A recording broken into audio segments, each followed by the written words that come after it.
runaway son, a grateful leper, a blind beggar, a tax collector in a tree, and a widow with 2 small coins. What do all these people have in common? In Luke 15 through 21, Jesus keeps showing us that the people who recognize him aren't usually the powerful, the wealthy, or the religious experts. They're the people who know that they need him. We're welcome back to the Words of Life podcast with Adam and Kevin, where we are in the middle of our 52-day project, reading through the book of Luke and Acts, one chapter at a time. And this is week 3, technically. So we're going to be covering Luke chapters 15 through 21 today, which means that next week we'll wrap up the book of Luke and do an intro to the book of Acts. So that'll be a fun, exciting podcast as well to look forward to. I hope you guys have been enjoying reading through this passage, this section of scriptures. It's been pretty neat. Luke is detailed and covers some things and some interactions with people that some of the other gospel accounts don't cover. So it's been really great. But before we get in too deeply, we want to say hello to Kevin, catch up, and say what's going on. Hi, Adam. How's it going? It's great. Good. Yeah, just, in our last week here in Florida, then we'll head back. So as I was mentioning to you, I look forward to getting home and taking a rest and break because it's work all day, then work some more on house projects all night. So we ready? Yeah, it's a pretty wild thing. You think of, hey, we're going to go spend a month in Florida. And you're like, oh, that sounds awesome. Yeah, but in your case, it's like, no, it's really not. It's work and work. It's works every work. day. Yeah, kitchen remodels, floor laying, all this good jazz. So yeah. Can keep them busy around here. Well, it's a blessing though. You'll have a much better quality home at the end, and the kids. And how many girls are living there? Five college girls. 5, including Madison. Yes, 5 total. That is right. And some of them will be cycling over here soon because some were just here for the summer, and then new ones will come in for the school year. And gotcha. Yeah. Gotcha. Well, it's a blessing to be able to provide, housing for some good Christian college girls and your daughter, of course, which is awesome. Yeah. So very cool. Let's dive in. As we said in the intro, there are a lot of people that are highlighted in these chapters and their interactions with Jesus. One of the other things that I was also observing as a trend, Jesus also starts focusing on he uses the word kingdom a lot. He talks about the kingdom a tremendous amount. And he also, unfortunately, keeps pointing out the differences or the hypocrisy of the Jewish leadership and their antagonism against him, and the fact that they were supposed to be the ones that were ushering in the Son, the Christ. And unfortunately, they're more fodder for his lessons. One would hope, and there obviously there are some from the council that don't follow the majority, the minority there. For instance, we'll see at the very end, Joseph. Right. He's the one who goes to Pilate and gets the body of Jesus and all that, and gives him his own tomb. And he was of the council, but not one that followed along with the majority. Didn't believe like they did. So, but yeah, it's interesting. Overall observations from your perspective? Yeah, I think those are right. I mean, I noted a lot of things about this growing opposition and the religious leaders. There's a phrase we'll see here that, in verse 18 or chapter 18, we'll cover when we get there, that talks to that. And then also there's a lot of emphasis in Luke as a whole. We talked about a little bit last week in chapter 12. But you see a lot of times here, there's money comes up a lot in these things, not only in his warnings against it and things like that, but also in his parables. He will use it as a thing, right? So like the lost coin, right? I mean, so it's a recurring sort of theme in this section as well, even tax collectors and that kind of stuff also. Mm-hmm. So, yeah. Yeah, it's pretty great to see it more at a macro level rather than at a microscopic level, like we oftentimes get into the weeds verse by verse and things like that. So why don't you take us off? We're starting in chapter 15, make some observations, and then we'll continue on. Yeah, so I tried to do better this week since we, last time decided just right before we got on the air to do it this way. I tried to go through this time in each chapter, write down, one sort of interesting thing that I noticed there. 15 is all about these parables of the lost things, right? So a pretty familiar chapter. The whole thing is about this. But one thing I noted that was interesting is, there's 3 parables, right? You have in the first parable, at the end, there's joy in heaven, right? And in the second parable, he'll talk about there's joy amongst the angels of God, right? So joy in heaven over the 99 over the one who repents versus the 99 who don't need it. The coin, joy amongst the angels of God, over the one that repents. And then in the last story, it ends with bitterness with men. Right. So there's joy in heaven, joy amongst God angels. Who's the only people that are upset when people repent? Men. And so it's an interesting contrast, which of course that's his point, because he's talking against these ones who are complaining about how he welcomes sinners and eats with them, right? But yeah, the only people who are upset in any of the parables is the son, the older son, across there. And so that sort of struck me, the contrast between everyone's happy in heaven, everyone's happy in the angels. It's only people that are upset about these kinds of upset with their fellow men, right? And so that was a curious thing that stood out to me a little bit. Yeah, that's a really cool observation. I think that for me, the parable of the prodigal son is long, it's lengthy. Yeah. And there's so many lessons in there that we can talk about and highlight.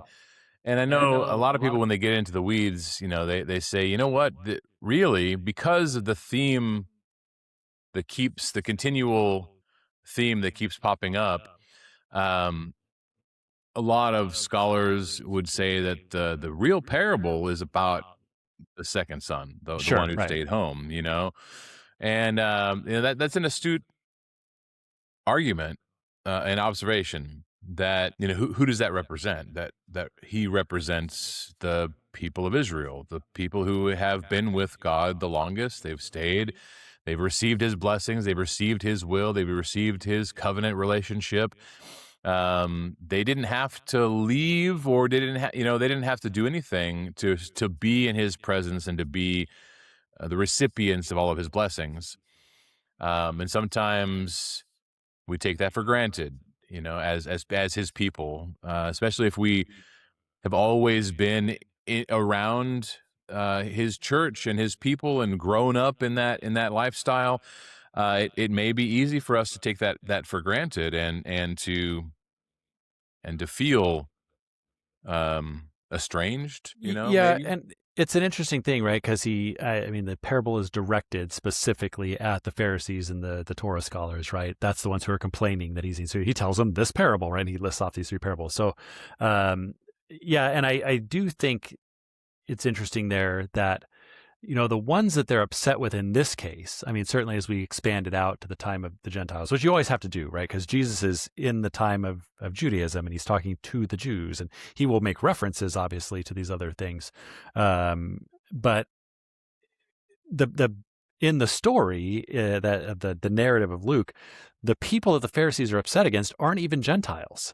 Right? They're Jews. They're just Jews that are less righteous than they are, right? Sure. That's their problem. Like, you people should know better than have gotten yourself in this problem in the first place, right? It's almost as though, and don't misquote me, because they would not be happy with the Gentiles coming in. We see that very clearly, right? But it's like, well, the Gentiles, at least, they're the heathens, and they don't know any better. But you Jews, you tax collectors, you sinners, you should have known better. You had the law. You could have done better, and you just didn't. And we're upset with you because, you should have known better and you didn't. And that kind of becomes a thing I think we do see sometimes, where you're like, I grew up in the church and so did these other people. They grew up in the church as well. And they went off and did things. And I'm like, well, they should have known better. And that guy who comes off the street, I'll overlook some of his problems and I'm happy to help him walk along and, as he's coming in and learning. But the one who comes back, we sort of like look down on, right? Like, you don't get any of my thing because you knew better in the first place, sort of a deal. Sure. And I think sometimes, you'll see that in Corinthians, right? Like in 2 Corinthians, hey, the thing that you've inflicted is enough. Let him back, right? Like he's repented. He's come back. Let him back. And so it's an interesting thing there that we remember. They're mad at other Jews. They're not mad at Gentiles. They're mad at other Jews here. Yeah, that's a good point. And yet Luke does make it a point to include a lot of the Gentile teachings. Right? You think about the Good Samaritan, for instance, pops into my mind. Sure. Yep. Right? It was the dude from Samaria who actually was the neighbor to the poor guy who got robbed. It's the Roman centurion who has the great faith that he doesn't have to have a son. Yeah, for sure. Exactly, right. One of the things I was thinking about, talking about these lost things. Yeah. It also points out an underlining theme throughout all of those types of stories is that Jesus is the one who is looking to save the lost, right? Throughout all of these stories. And what's the contrast for us? So often, in the Christian communities, we get wrapped up into doing the business of, air quotes, the church, right? And that means, I'm involved in, this ministry or that ministry, or I'm involved, I'm on the duty roster for, doing these things. I help out at the church building. And I'm not saying those acts of service are not good and proper and things we should be doing, but we sometimes put our blinders on because of the work of maintaining status, maintaining comfortableness, right? And I think the Jewish leadership definitely fell into that trap at the time. They loved the honor and the privileges. Jesus actually points out their hypocrisy. You love, the best places in the synagogues, and you love the attention you get from, being a church leader and things like that. And you and I in varying leadership type roles, there's definitely some warnings that we should pay attention to make sure that our attitude is always the same, and that we are not so wrapped up in tradition that we overlook the true mission, which is what Jesus is pointing out here, is to save the lost, right? Yeah, and I think that's, like I said, it's going to come up again here in chapter 18. This idea really gets driven home there in that story that he tells about the two men who pray. So, so turn to 16 there. I mean, we could spend all day on chapter 15. Oh, we definitely could. So 16, I'll be honest, I'll confess that this dishonest manager parable is always like, I just kind of scratch my head. I'm like, I don't know. How would you teach somebody that's confused about this parable? How would you teach it to them? Yeah, I think the general gist here, right, of the whole parable, and you would try break in and go, well, what was he saying? What's he whatever? But I think if you just go to sort of the explanation, it kind of clarifies it, right? And so his point is that the one who is faithful in small things, so faithful in large things, right? Who will trust you with real treasure if you haven't been things. And so his point overall is what you do with the money and stuff that you have here, is sort of a test. It has impact, right? And so what his thing is, use the money, use the things you have to do good things, to do eternal things with it, right? Don't overlook so we should be dishonest, and we should take that money and rob from our employer and give it to our friends so that, no. You're breaking the parable on too much, right? The overall picture is just, right? If you can't be trusted with just physical wealth, then who will trust you with spiritual wealth, right? If you've not been trustworthy, one belongs to another, then who will give you anything of your own? And then there's that statement, no one can serve two masters, who love the one. You can't serve God and money, right? So that's the point. The point of it is, what are you serving? What are you worshiping, right? What is important to you? And the fact that he uses this sort of backwards parable to drive that point home, I think is what confuses us, sidetracks us sometimes. But the point of that at the end is clear. You can't serve God and money, right? Yeah.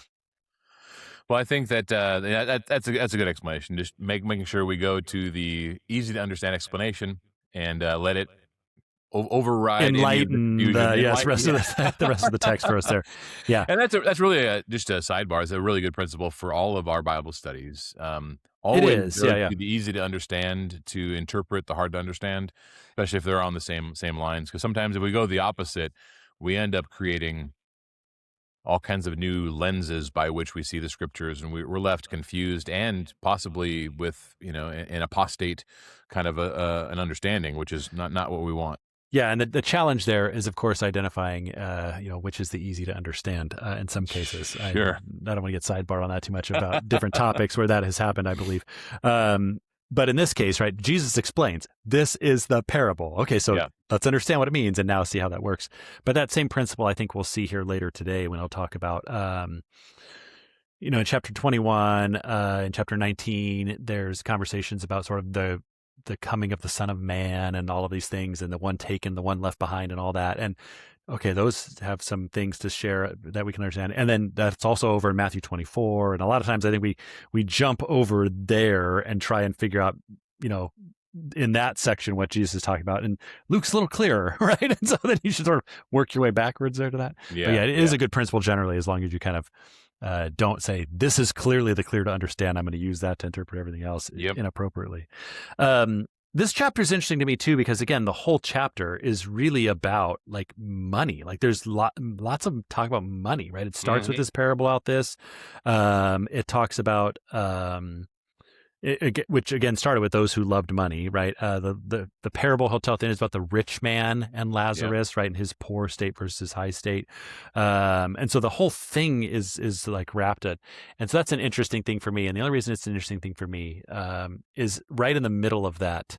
And again, I don't want to sidetrack the whole conversation into a different topic, but verse 18 talks about, so the one who divorces his wife and marries another commits adultery, right? And we just sort of, we can always come to that verse and snatch it out of there and say, yeah, Jesus is doing this big, broad teaching here. And I'm like, whoa, hold on.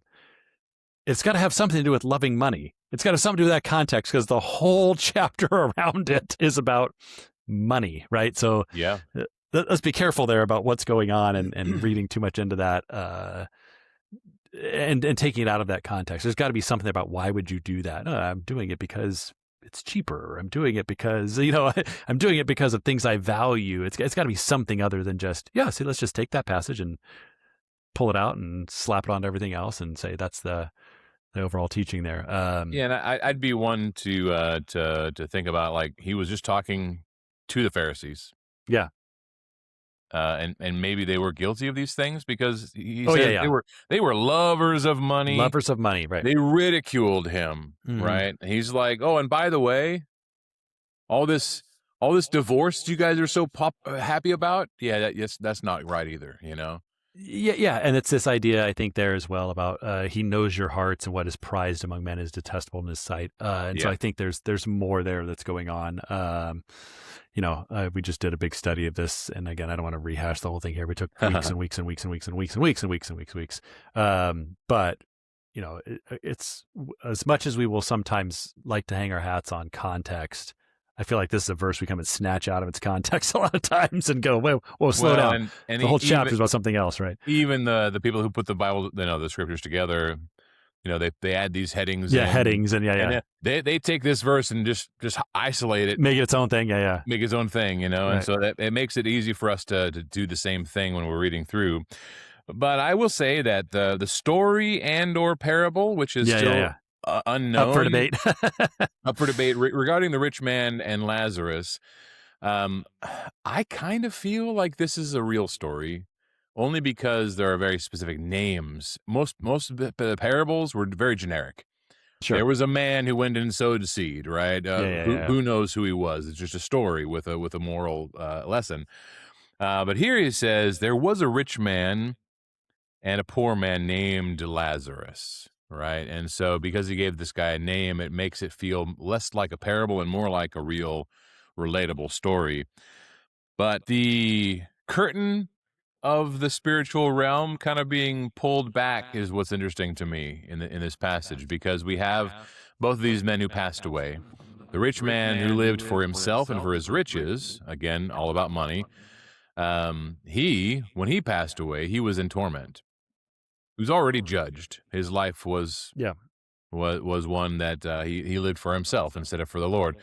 Lazarus, however, received the mercy of the Lord and was, welcomed into Abraham's bosom, and was not in torment, right, in paradise. And so you see this behind the glimpse, and this conversation between this rich man who's in torment and with Abraham, which is Yeah. interesting, right? So this man obviously was a Jew. So Father Abraham would be a likely person to communicate with, I suppose, in the afterlife. But Abraham's there. He's like, nope, sorry. There's this big chasm between us, and Yeah. nobody can cross over from there to there, and nobody can cross over from there to here. You know, even if we sent back somebody from the dead, if they're not going to believe the prophets you know, the forefathers before them, they're not going to believe somebody risen from the dead. And that's a really interesting observation, Yeah. We might call that foreshadowing, right? right? Yeah. That Jesus is saying this. They won't believe even if one is risen from the dead. Well, how do you know, Jesus? Well, I'll show you how I know, I'm right? gonna show you. Yeah, right. Yeah. And for so sure. yeah, it's a super. I just really love this story. There's a lot of lessons for us in there, but for brevity's sake, we'll leave that for another day. We can dive into some of these. Maybe we'll do a parables Oh, there you go. topical That could be parables topical parables. you know, series or something. All right, moving on to chapter 17. Faith, gratitude, a lot more kingdom talk. You know, we got you know, forgiveness, the mustard seed, the 10 lepers, of course, the one guy, 1 out of 10. Yeah, comes back and praise God. Right. And then more coming of the kingdom conversations. So what do you have for 17? Yeah, again, 17 is one where there's just so many things and so many different bits, right? Where I'm like, well, what's one thing that's interesting to me, or one thing that sort of stands out? Or, because again, they're it's not like the previous chapters where it's like, this is all these parables of lost things. This is all stuff about wealth. Now it's like vignettes. This happened, this happened, this happened, this happened, right? Yeah. And so it's a little trickier to find one thing. But one of the things that it jumped out sort of to me, and maybe it's because of just different lessons and things recently at where we've been at, right, that they're looking at, is this talk in verses 20 through 37, right? And you sort of mentioned this idea of the kingdom, right? He's asked by the Pharisees when the kingdom of God would come, right? And he gives this observation: the kingdom does not come with signs to be seen. They won't say, look here, look there. And he talks about it, right? These different kinds of things that are going on, and this language that's used there. But the wording there, right, about the Son of Man and coming on the clouds and all of this kind of stuff, really is a lot like, well, in this book, we will see it again in chapter 21. There's a whole conversation in chapter 21 about when he comes to Jerusalem, they thought the kingdom would be established right away. And he basically retells almost this thing verbatim. But it also ties into, like we said, Matthew 24 has a similar story, which I think is parallel to Luke 21 as far as like when it happens and what's going on there. But those phrases and those ideas, I just would recommend people go back and look at Daniel 7. Because when you go and you look at that, Daniel 7, you'll see this vision of these different beasts as Daniel has. And one of the things you'll see there is this throne scene, and it'll talk about the Ancient of Days coming and setting up judgment and doing these things in those kingdoms. And then one like the Son of Man comes to the throne, right? And he's given a kingdom and all these kinds of things. And so this idea of that phrase, the Son of Man there in Daniel, is kind of, I think, what Jesus is getting us to sort of pick up and link up to is this is that, right? And so the only reason I mention all of that is I think a lot of times there's a lot of confusion that will come in from these verses from Matthew 24 about the end of the world. And I don't think this has anything to do with any of that. Right. I don't think that's what he's saying here. I don't think that's what's going on. Right. He's talking about the coming of the kingdom. And if I asked us generally, right, when is the kingdom? We're in it now. Okay, so it's not some future event. It's already happened. It's a past event for us, right? I think that's what Jesus is talking about. And we talk about, what do you mean the Son of Man and coming on the clouds? And when did we... That's just that apocalyptic visual language of judgment that's happening. I think some of this has to do with Jerusalem and its destruction. It has to do with the coming of the kingdom and the judging of that system, right? The kingdom of Jesus doesn't just immediately wipe out the kingdom of Judaism, right? It's this overlapping period. And so I think it's time more about the way I would, maybe part question, part statement, observation. Yeah. Is, in the Old Testament, we see the phrase, the day of the Lord. Yeah. Mm-hmm. Right. Which is oftentimes, language about a judgment that's going to take place, right?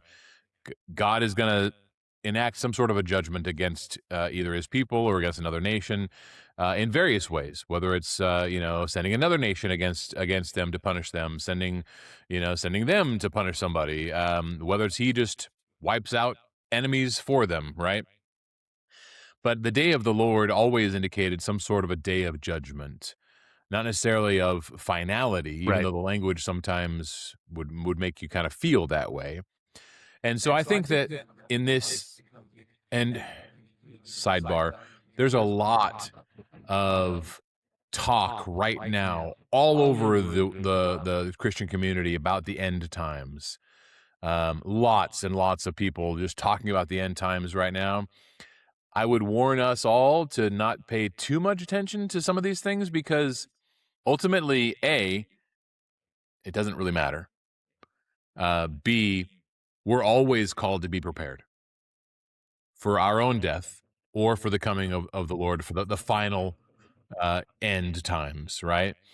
And so it's not necessarily needful for us to be knowledgeable and or experts on what is to come, and predicting these things is just, you're just spinning your wheels. So I would say focus more on what you can do while you're here and less upon when the Lord's coming back and all those things, even though it's interesting to think about and talk about. But regarding this passage here, when it says the Son of Man returning or coming, it feels more like a new way of putting a day of the Lord.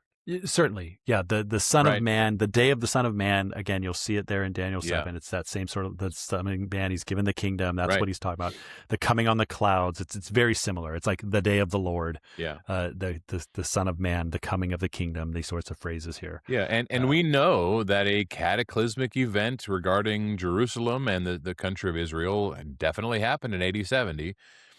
Yeah, sure. In fact, when Jerusalem was sacked and besieged, it was almost like as if it were Sodom and Gomorrah. Yeah. And Jesus himself said, no stone of this temple is going to be left on top of one another. And that took place. That did happen. That's a historical fact. So yeah, I mean, when you go back and you look at this section, are you saying that it's your opinion that most of this happened? Same with the book of Revelation, where a lot of this was pointing them to the current pending destruction of Jerusalem and the persecutions?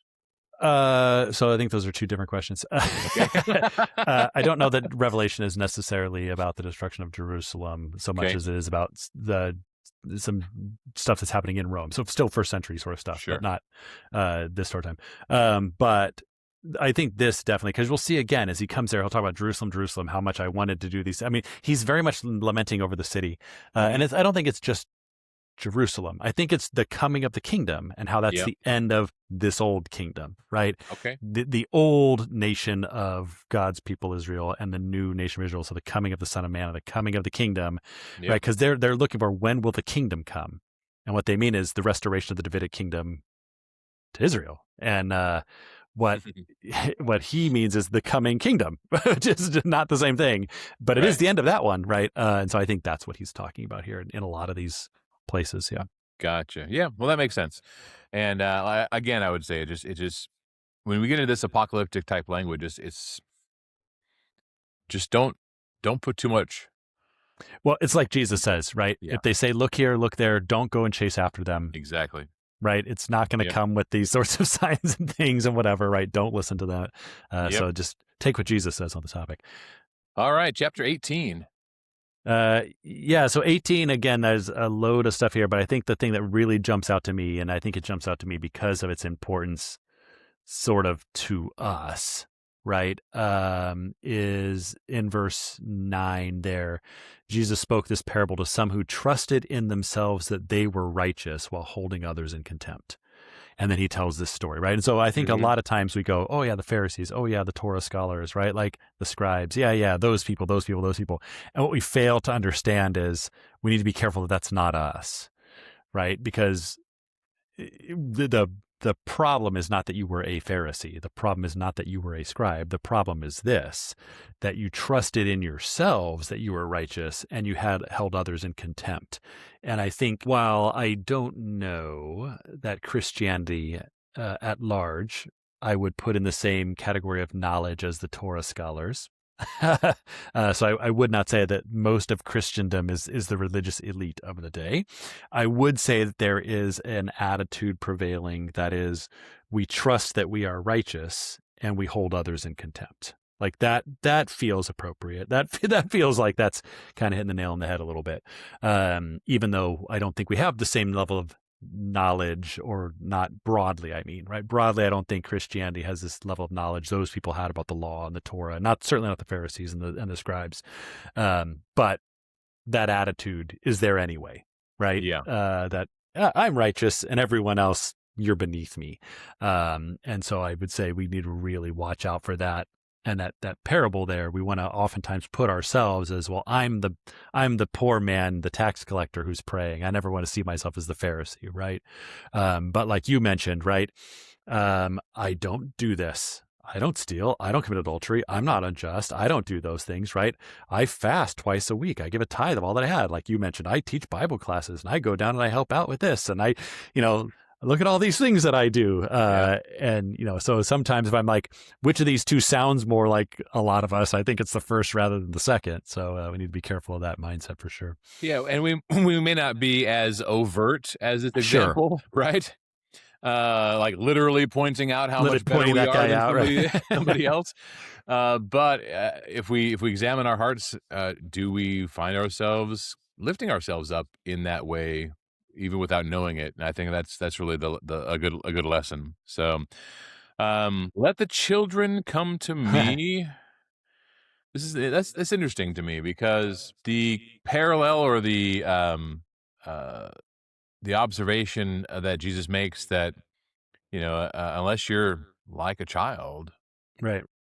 you're not going to inherit the kingdom of God. And he doesn't get much more. He just makes these statements like, okay, what does that mean for us? How do I receive the kingdom like a little child? Right. Yeah.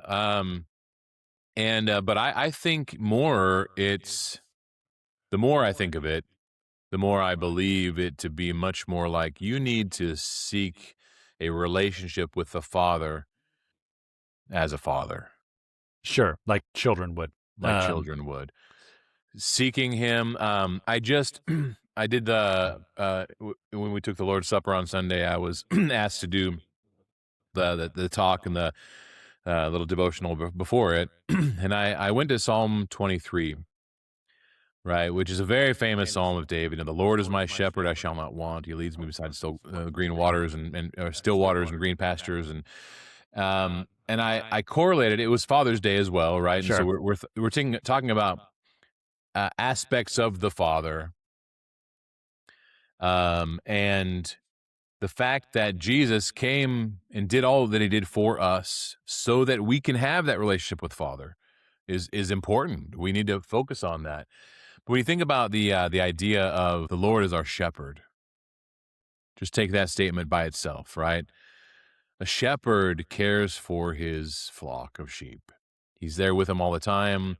He does lead them to green pastures. Well, what does that mean? Well, a place where they can have full nourishment and peace and tranquility, and still waters, not tumultuous, tempestuous waters, right? He leads us to still waters so that we can have sustenance and nourishment. He leads us in paths of righteousness, right? And then you think about the fact that those paths of righteousness sometimes lead right through the valley of the shadow of death. But in the midst of all of that fear and that darkness, the Lord prepares a table for us so that we can be anointed with oil and be fed and to be protected by him. His staff and his rod, they comfort me. Why? Because he's not only training me and guiding me and leading me, but because he's also fending off our enemies. And it's such a beautiful, when you really dig into that, it's a beautiful picture about how we should be feeling about the Father and leaning on him and depending on him and looking to Jesus as our guide and our Savior. And it's awesome. And I think when you talk about this idea of becoming children, that's part of it. We just need to double down and embrace what he has to say there. Yeah, and as I'm thinking about it, right, this idea that we've been talking about the kingdom, and they want to know, is the kingdom coming, and whether he's going to say they expect the kingdom to show up as soon as he goes into Jerusalem. His followers, even not just the Pharisees who've asked him this question previously, right? Like, if I would ask them, how are you planning to receive the kingdom, right? Like, well, if the kingdom comes like you think it is, how are you going to receive it, right? And what would their thought be? Well, that means, yeah, we'll be in charge again, right? And we'll be okay, so not like a kid. You're going to receive it like, yeah, Jesus is going to come in. He's going to set up his kingdom. And certainly we're so righteous. He's going to set us up as his right-hand men. And we'll be, like Joseph was to Pharaoh, right? We'll be just super powerful and all of these things, right? I think that's how they were expecting to receive the kingdom, right? Sure. They weren't expecting to receive it as children, which is a very different sort of mindset there. Yeah, for sure. Of what the kingdom's going to be like when it shows up and what you're getting out of it and how you're going to roll in it, perhaps, right? So, yeah, I think those are good thoughts. Awesome. Well, we have a lot that happens in this chapter. Jesus does continue to remind them, hey, I'm heading to Jerusalem. Yeah. And he does say, hey, I'm going to be handed over to the Gentiles. You guys need to be prepared for this.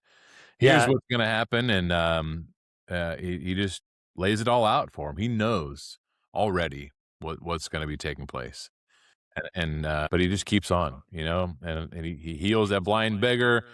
That's an interesting thing. Like, a guy who's blind sees Jesus with more clarity than a lot of people around him, so that's kind of a interesting observation as well. Yeah. So as we roll then into 19, right, we're finally going to get to Jerusalem there. And again, there's a lot of the big, broad chapter again here, right? You've got the story of Zacchaeus and all of that going on. We'll see this story here about the 10 minas, right, where he gives these out, which is similar but not the same as the talent parable that he tells in a place. But this idea of these ones who've been left these things and they come back and there's this judgment and they don't want the one ruling over them. Because in this story, right, they will say, we don't want this king over us and all that. And we'll see a very similar story here in just a couple chapters as well, or in the next chapter maybe even. But you see these two parallel stories that are very similar about the rejection of those, he's very clear that who he's talking about. And they even pick up on, he's talking about us, right? So you'll see two stories back to back there of that. But what really jumped out to me as you get there towards the end is this building thing down in like 40, pushing into 48, but it's before that, where it talks about they're sort of hanging on his words. He drives out the merchants in 43. You'll make my house a den of thieves. They're hanging on his words because they're trying to destroy him, right? They're like trying to find ways to. So now we're getting that thing that he had just mentioned before, how they're going to do this to me. It's coming to light, right? Luke is making it very clear. We've seen it before. They were upset about him healing on the Sabbath and these kinds of things. But here it becomes very obvious. They're now seeking a way in order to destroy him. Even the leaders of the people, the ruling priests, the scribes, right? They couldn't find any way to do it because the people were hanging on his every word. So, and I think that you'll see it in 20, a very similar statement that comes up. They try to grab him, but they fear the people, right? And the reason that's interesting to me is because more and more over time, I think this is the reason they need Judas. Right, like why they covenant with Judas in the first place. It's not that they don't know who Jesus is, right? They're not sure who to arrest. Like, they know who he is. What they're looking for is an opportunity to do it without the people, right? Right. And I think this becomes clear. They're searching for a way. They're searching for a way, but the people are always around, and the people are with them, and so they're looking for an opportunity, and Judas will present that to them. And I think that's why Luke is sort of pointing this out to us early in the story here, as it will, at least when you get to Jerusalem anyway. Yeah, and it's interesting that Luke doesn't pay a lot of attention, or he doesn't spend a lot of time detailing certain things, like Jesus cleansing the temple. I think Yeah. it's Matthew that really points out in detail what was going on with that. Yeah. I think it was one of the other gospels. I think it was Matthew, but he just kind of says, "Hey," he says, we went in and clean it all out because it should be a house of prayer, not a den of robbers." And that's Yeah. it. Pretty plain and simple. Just a statement of fact. This is what happened. But you also see right before that the attitude of Jesus and Jerusalem. God set up Jerusalem as a place where he would be able to be present with his people. Jerusalem is a special place, historically speaking, for his chosen and his covenant, and that's where the nation's capital was. That's where the kings ruled from, and that's where Jesus ultimately will meet his final demise and crucifixion. But he weeps over the city. More about the people, though. Yeah. He weeps over the people.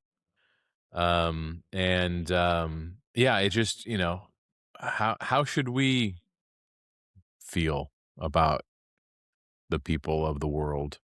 You know, it's easy for us to think about doing missionary work in other countries and supporting preaching. I'm not saying that that's bad, because we do that all the time. There are men who just feel compelled to go and to go out into the world. But one of the things that the World Cup has kind of pointed out is that people traveling to this country are astounded at how huge it is. Yeah, right. Yeah. Yeah. And so I would think hey, you know what? There's plenty of work here in this country. Going out into the world also means this country. And so don't feel like you have to, in order to accomplish the mission of Jesus, that you have to leave this country. No, just go out. Right. Go out. And spread the seed and do the work, Yeah, and I the thing that he says there, right, is striking in a couple of ways. I mean, the things he says are striking, but they're going to smash your children and that kind of stuff. But I mean, he says, if only you'd recognize this day, the things that lead to peace, or the things that make for peace, but they've been hidden from your eyes, right? This pursuing of peace is absent. And that's something interesting. Again, I don't want to get too into present day, whatever, but it's an interesting sort of statement, right? That he's like, Jerusalem, your problem is you're not pursuing the things of peace. And there's been conflict over there forever. And the other idea is you did not recognize the time of your visitation, right? So really the thing is you did not recognize the coming of the Messiah and the Christ in the day that you've been looking for this whole time, and you missed it, right? And that's what it's going to be about for you there. But it's he cares about it, right? He cares about them. And Jesus is not going there being like, yeah, I'm so glad I'm going to bring this sort of, they're all going to reject me, and most of them are not going to see the things they were looking for. I'm so happy about it. No. He's antagonistic towards them, but he wishes that they would have seen what was coming and what was it about. So, yeah. Well, and as we roll into 20, we see the more and more as the Pharisees and the scribes and the Jewish leaderships focus on taking Jesus down, ramps up. yeah. So does Jesus in his blunt and straightforward rebuke of them also ramps up. This parable of the wicked tenants, for instance, is a very easy to understand. You guys are the tenants. Yeah, and it's clear because, and they recognize that they're talking about that, right? So he tells this thing, what will they do, right? They'll come and destroy those tenants, give the vineyard to others, right? And then they heard this, they say, may this never happen. Well, why would you care unless you absolutely recognize, wait a minute, we're the tenants, right? Jerusalem and the Judaism, we're the tenants. May it never happen, Lord, right? And that's when he has to go back and say, well, then why was it written that the stone which the builders reject has become the chief. Like, what does that mean? It has to mean that you guys are going to reject the Messiah. That's what the text says, right? And everyone who falls in that stone will be shattered, but the one who it falls, it will crush him. And then, of course, the scribes and the ruling priests, they tried to grab him that very hour. Again, here we go. They're trying to grab him because they realized that he spoke this parable against them, right? Yeah. They know, but they feared the people. The gall of that guy talking to us that way, you know. But even the common people recognize he's talking about the Jews, right? His audience realizes, may it never be, Lord, right? And he goes, well, then why was this written, right? Yeah. It has to happen this way. And then they realize he's talking about us specifically. And so that's what sort of makes them upset about that there. Yeah. Then, of course, we have the famous paying taxes to Caesar section. It just, for me, it's like, man, he's just so wise and so, like, whatever. All right, show me a denarius. Yeah. Whose face is that? Right. Just give him his stuff, man. It's his, right? Yeah. It's like they never even conceived of that being an answer. Yeah, right. That was both right and righteous and zero trap in there. It's pretty awesome. The Sadducees aren't mentioned very often, but Luke points out the Sadducees, those are the sect of the Jews that didn't believe in a resurrection, which is interesting. And so Jesus, talks about the fact that the Lord is the God of Abraham, the God of Isaac, and the God of Jacob, not of the dead, but of the living, meaning that they're alive and he is presently their God. We're not going to be given in marriage in heaven, which is interesting. Yeah. Yeah, and again, those are pretty famous sections to us there. My favorite part of that whole exchange is when they first come to him, though, and they're like, "Oh, teacher, we know you're right, and you don't care what people think about you, and you'll tell it to us straight, right? We just respect you so much for the way you're just so straight with everything, and no one can faze you. You'll even if it makes Rome mad, you're going to say it, right? So here we go." He just disarms him so easily there. So, and it's so like sleazy salesman 101. Yeah, right. Sure. Let's butter him up with compliments first, and then hit him with a zinger. Yeah, right. It's just we're really trying to find the answer here. We've got this question. We know you're so wise about it. Not that we're trying to trap you in the things you say. But. Exactly. And then I guess 21, right? We've we kind of talked about it a little bit, since a lot of it is about this talk of the temple. So maybe the part that's sort of bears attention, since we've kind of already talked about the other part a little bit when we talked in 19, is this woman and her two mites, as you sort of mentioned in the intro there, right? And again, it sort of comes back to this idea of wealth, right? And what you do with what you've got, and that's an interesting sort of story here, that she's the poorest person we sort of see in this section, and yet her giving is called out amongst all the others, and so again, it's just an interesting thing that here's another wealth story, even though it's in this case about someone who's very poor, and what she does with what she has, and dropping her gift in the treasury box as she goes into the temple there, and that he calls her out for it, right? That's just it's impressive, right? That she gets this mention. And it's interesting that she didn't do anything overtly to call attention to herself. No. She just walks by and drops it in. Jesus only notices observed her. That's really important. As the Lord, especially from heaven, he sees you. He sees us. And sometimes the small things matter more than the big things, Yeah, right. He looks up and he sees the rich dropping in, but he also saw, right, this poor widow dropping in 2 small copper coins. Yep. And we don't have it sort of laid out in this place, but from other sort of places we can imagine, right, how he's talked about they love to be seen by men, and they love to give their alms, and how he talks about when you do it in secret. So I think it's not too much of a stretch to assume that these rich who are coming and doing it are making quite a show out of it, right? That they're coming in. Oh, I can't even fit it in the box. Look at all this stuff I'm right and dropping off. Oh, you have to bring the wheelbarrow around here, right, to carry this stuff I'm drawing. I mean, I don't think that's a stretch to imagine that's what it looked like. This pomp about what they're doing, right?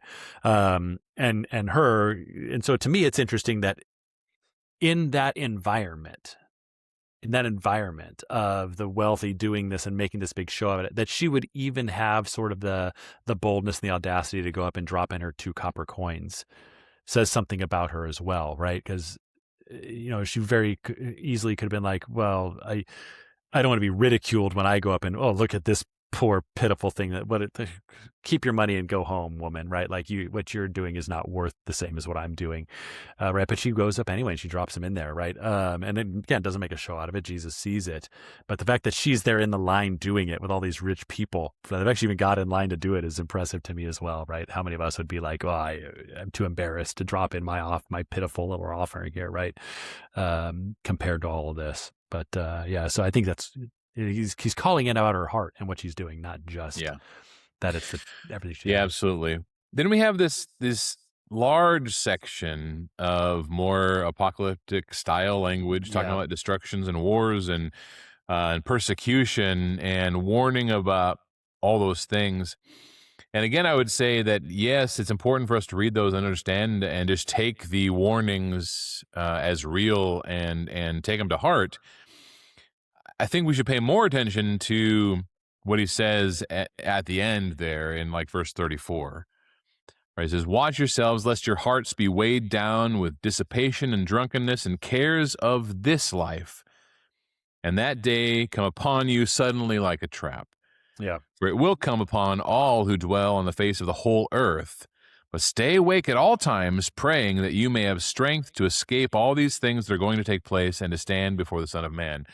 That ultimately is the best summation of how we should be treating end times discussions. Yeah.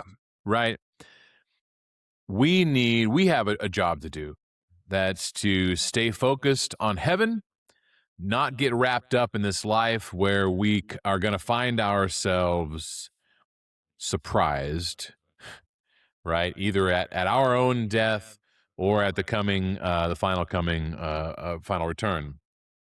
Stay awake at all times, praying that we can have strength to escape all the evils of this world, and to be ready to stand before the Son of Man, which is a really good way, I think, to kind of end our summation.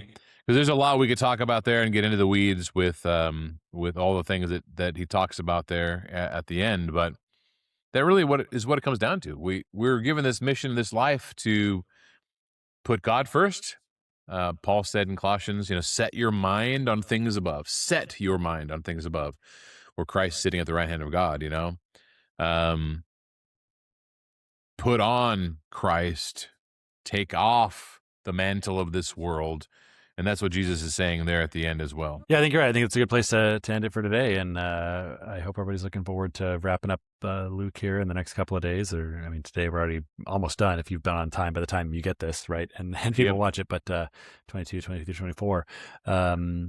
So yeah, everyone enjoys looking forward to that and reading that and digging into Acts as well. So don't stop when you get to the end. Remember, we're going still through Acts. So again, that's right. Yeah, it's not just Luke. We're going to roll right into Acts, and we'll probably also bring in some other cross references as we get into the book of Acts, because chapter 1 talks about a lot of the promises that Jesus and the fulfillment of promises that Jesus made, oftentimes recorded in some of the other Gospels. So we'll do some more deep dive into that. But keep yourselves pure and clean, and stay holy and righteous, and keep looking towards Jesus. And God bless you, everybody. We will see you tomorrow for Luke 24, and see you next week as we continue on. God bless.